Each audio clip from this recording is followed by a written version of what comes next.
Hello po mga kababayan, kamusta po kayong lahat? And once again, welcome po dito sa Simply Talkies Vlog, no? Raw po ito, ha?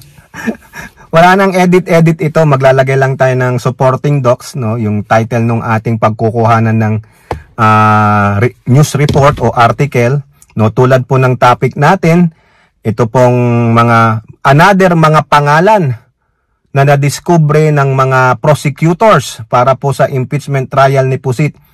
Mga pangalan na nakalagay sa acknowledgement receipt. At ganun din po, si Representative Sia Adjong, galit na galit po mga kababayan. So yan pong dalawang balita na yan ang ating bibigyan ng maiksing komento, opinion, reaksyon.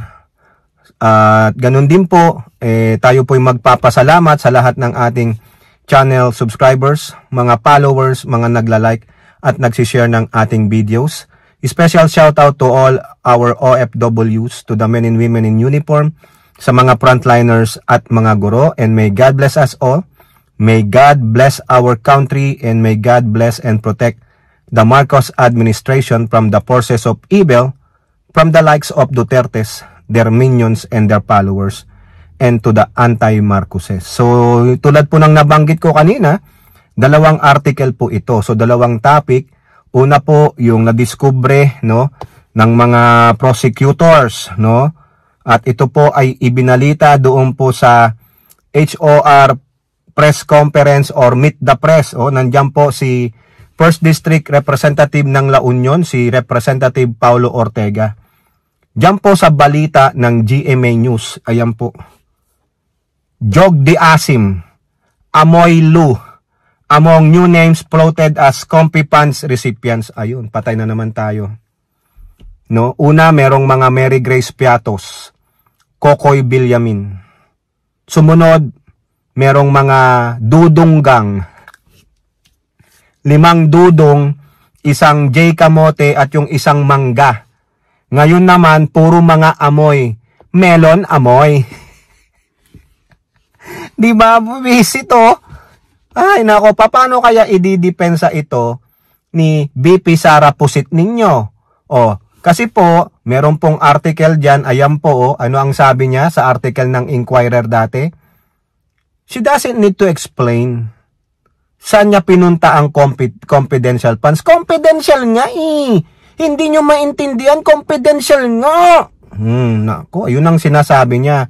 However, ang hindi niya maintindihan, meron pong oversight function ang Kongreso because they are the one allocating the money. Remember, sa kanila nagsisimula ang budget deliberation. Yun ang hindi alam ni Pusit, na turingang abogado, na turingang matagal na sa politika, pero hindi niya alam kung paano gumagalaw ang national transaction. Kasi pang lokal lang siya eh. Kaya kung ano yung ginagawa niya sa local nila, ganun din. Kasi nakasanayan na. At the same time, naging powerful pa sila. Bakit? Ha? Anong sabi nung tatay niya sa mga COA auditors? Ilaglag ninyo sa hagdanan. Diba? Ayaw magpa-audit, ayaw matatanong. O ano kayo? Ha? Feeling nyo, hari, reyna kayo? Mga prinsesa kayo? Mga, ewan ko. O eto po ang natagpuan ng mga nasa HOR. Sabi po dito ni House Representative ng First District ng La Union, si Representative Paulo Ortega. The new set of names which Ortega dubbed as Team Amoy Asim included Amoy Lu, Pernan Amoy, and Jog de Asim. Naku, Diyos mio.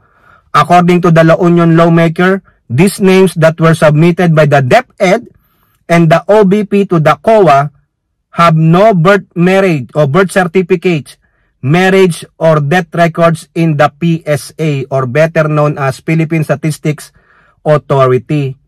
Quote, una, may chichirya, may cellphone, at may prutas. Sumunod ang dudunggang. Ngayon naman, nandito na ang Team Amoy Asim. Kung sa listahan pa lang ay maasim na ang dating ng pekeng mga pangalan, paano pa kaya sa mga transaksyon mismo? I agree. Maasim na, pati sa transaksyon. Ayaw niyang ipaliwanag ni Pusit mga kababayan kasi nga daw po confidential. Confidential in nature. Ako lang ang nakakaalam. Hindi. Ngayon naimbestigahan ka na Sa palagay nyo, it will hold up to the impeachment trial, yung rason na yan? Hindi nyo ako pwedeng questioning kasi confidential.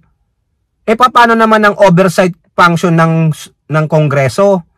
Ha? Paano na ang sambayan ng Pilipino? 'Di ba? Kung sa pamilya nyo nga, ino-audit nyo ang mga budget ninyo O saan napunta tong 100 na to? Paano ito? Paano ko papaliwanag sa asawa ko? Nawawalan ako ng 100 o 1,000. 'Di ba? Ang kay Duterte, bigyan nyo lang ako ng pera. Huwag nyo na akong tanungin pagkabigyan nyo. Hindi po ganun sa gobyerno. Kasi ang ginagamit mo ay pera ng taong bayan. Lalong-lalo na yung mga nasa laylayan, mga middle incomers, mga OFW, pera din nila yan dahil sila ay nagko-contribute sa economy ng bansa. Tapos ikaw, kung lustayin mo lang, okay lang. Kasi binigay nyo naman karapatan ko to kasi binoto nyo akong BP. Ganon. Kaya may kasalanan ngayon. Naniwala kami na magaling ka na isang politiko. Yan yung in-overhype sa'yo bilang Davao Mayor Yung pala, isa kang tambaluslos. Sa'yo galing yan pasensya naman mga kababayan sa mga ayaw marinig ang tambaluslos. Ginamit lang natin para back at you, di ba? Ano pa ang sabi ni Representative Ortega? Anong klaseng payroll ito? Lahat ng pangalan ay parang gawa-gawa lang. Imposible ang ganito kung sumusunod sa tamang proseso. Now, given mga alias yan ng mga yung mga tawag doon, mga nagbibigay ng impormasyon sa kanila. Kaya nyo bang palabasin yan sa impeachment trial? Palabasin nyo kung sino si Jogdi Asim, si Amoy Lupa, mga ganon. Sino yan? Takpan nyo na lang ang muka. Pero totoo ba? Anong totoo niyang pangalan? Sige, executive session.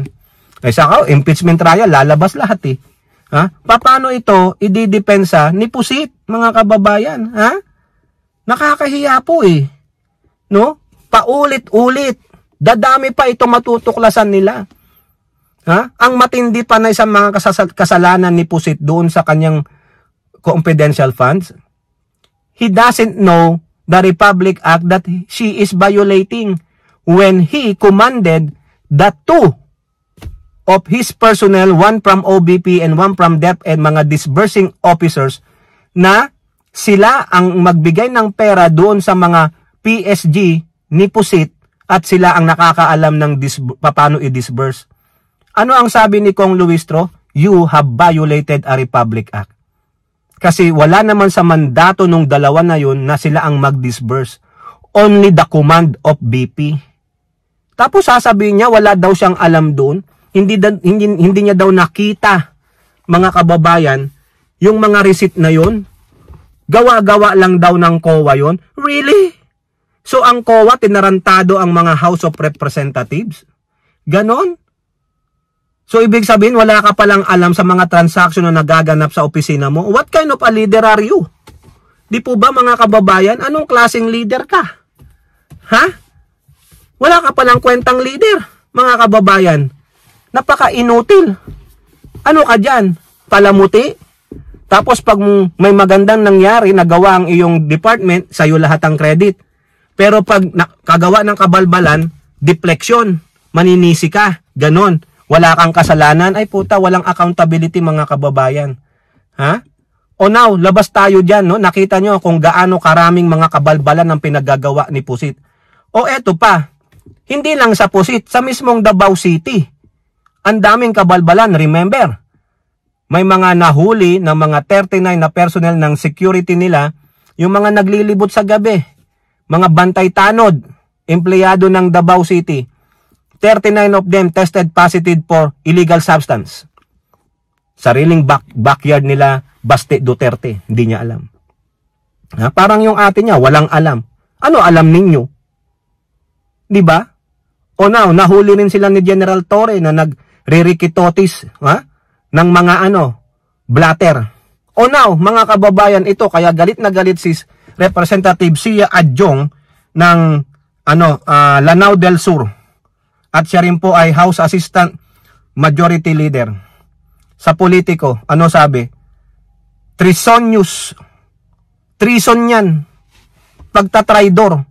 Adjong calls for crackdown on syndicate behind fake birth certificates after arrest of 4 Davao City employees. Oh, sa mismong bahay na naman ng mayor ng Davao City.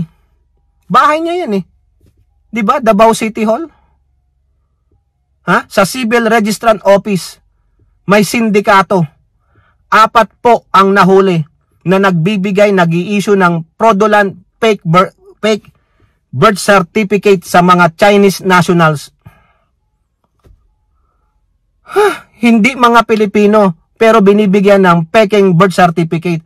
O kung meron ka ng peking birth certificate, pwede ka nang mag-apply ng iyong passport. Nahuli po sila. Ang nakahuli ay ang MBI. Nakakahiya po Sariling backyard yan ng mga Duterte. The National Bureau of Investigation earlier filed falsification and cybercrime charges against 4 civil registrant employees in Davao City after they were linked to the issuance of fake birth certificates to Chinese nationals in the Philippines. Nakakahiya po mga Pilipino. Ito po ang sabi pa ni Sia Adjong. While this is a good first step, we must not stop with just one office. This kind of syndicate work could not have thrived without a broader network. Correct. We should look for similar operations in other parts of the country. Hindi lang dyan sa Davao, pero galagudin nyo ang buong Davao region. No? Kasi ang daming mga kriminal na inchik dyan, takbuhan ng inchik dyan, especially during the Duterte administration when Chinese influence grew unchecked. Correct. Na mayagpag po ang mga Tsekwa, lalo na yung mga kriminal na galing ng China. Sabi pa ni Sia Adjong, any Filipino who helps a foreign national, especially someone from a country aggressively encroaching on our territory, commits fraud should be ashamed of themselves.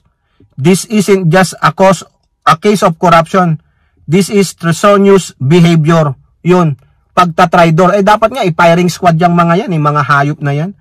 Ang mga opisyal na nagpaparami ng dayuhang may peking papeles ay hindi dapat manilbihan sa pamalaan. Kung tapat ka sa bayan, hindi mo ito ipagkakanulo sa kapalit ng pera. Mga gamol sa pera mga kababayan. Nakakaasar po. Ito pa ang paalala niya sa DOJ, sa PSA at DFA to conduct a thorough review of all birth records issued in the last 10 years in areas where high volumes of Chinese migrants had been reported. Correct. I agree po. I agree. No? Look at other local civil registrar office. Look at immigration records. Look of who's getting passports under fake names. This may just be the top of the iceberg. Correct. Mag-a-apply ng passport, hindi marunong magtagalog. Mag-a-apply ng birth certificate, hindi marunong magtagalog, ayaw magtagalog. Ano ang feeling nyo? Probinsya tayo ng China? Hoy, mga Duterte! Ano naman ang sasabihin dyan na naman nung wake and bake na mayor ng Davao City? Ay, we are being singled out.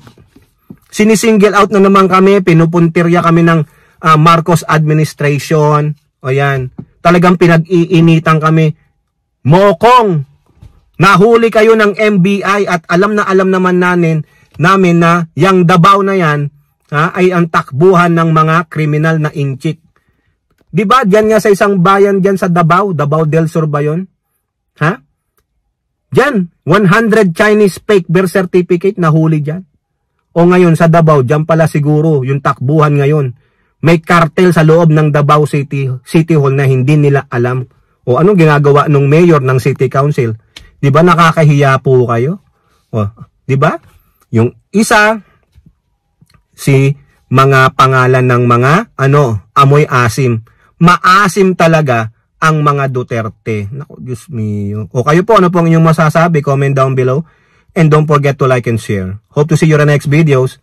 Bye-bye. God bless.